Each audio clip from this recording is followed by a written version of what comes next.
तुम्ही कारण नसताना कुठल्याही गोष्टीचा त्या ठिकाणी एखादी घटना घडल्यानंतर मीडियाने ती कशा पद्धतीनं लोकांच्या समोर मांडावी हा मीडियाचा अधिकार आहे का? पुण्यातल्या गोष्टीच्या संदर्भातला सगळ्यांनीच निषेध केलेला आहे। ही माणुसकीला काळीमा फासणारी घटना आहे। त्या नाराज आम्हाला ताबडतोब त्या अटक झाली पाहिजे म्हणून आम्ही सगळेजण प्रयत्न करत होतो।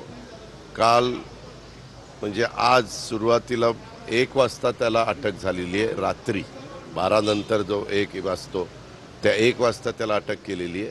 पोलिसांच्या ताब्यामध्ये तो आलेला आहे। पूर्णपणे चौकशी त्या ठिकाणी चाललेली आहे। आज कोर्टामध्ये देखील त्याला हजर त्या ठिकाणी केलं जाणार आहे आणि त्याच्यातून काय वस्तुस्थिती आहे ते सगळं निष्पन्न त्या ठिकाणी होईल। एक अरे थांबा रे बाबा, त्यामध्ये पहिल्यांदा आता कुणी तुम्ही अमुक असा म्हटला तमुक तसा म्हटला असं काही मला विचारू नका। मी तुम्हाला सगळ्यांना तुमच्या मार्फत महाराष्ट्रातल्या जनतेला एवढं सांगू इच्छितो, मी सकाळी सीपीशी बोललो। सीपींनी मला सांगितलं की त्यांना 1 वाजता ताब्यामध्ये घेतलेलं आहे आणि त्याची चौकशी चालू आहे। चौकशी चालू असताना कधी कधी काय होतं, उत्साहाच्या भरात मीडिया हा इकडं गेला हा तिकडं गेला, टीव्ही तर सगळ्यांनाच दिसतात। वास्तविक अशा प्रकारच्या काही बातम्या ह्या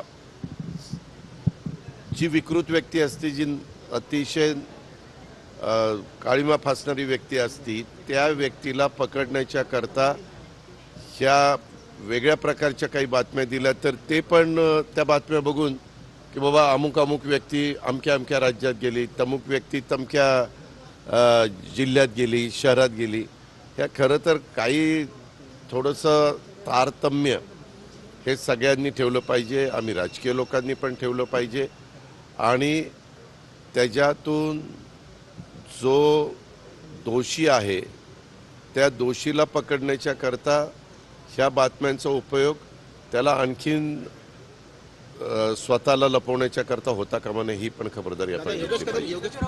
1 मिनिट, मी तुम्हाला एक सांगतो, हे प्रत्येक वेळेस तुम्ही जे कोण तुम्ही व्यक्तीचं नाव घेतात ते रोज सकाळी 10 वाजता का 9 वाजता काय ते बोलतात, त्या प्रत्येकाला उत्तर देणं आम्ही बांधील नाही।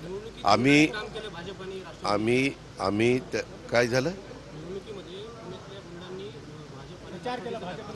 त्याच्या संदर्भामध्ये जर काही तक्रार असेल, जे गुंड असतील त्यांच्या नावानिशी तक्रार दिली तर पोलीस चौकशी करतील।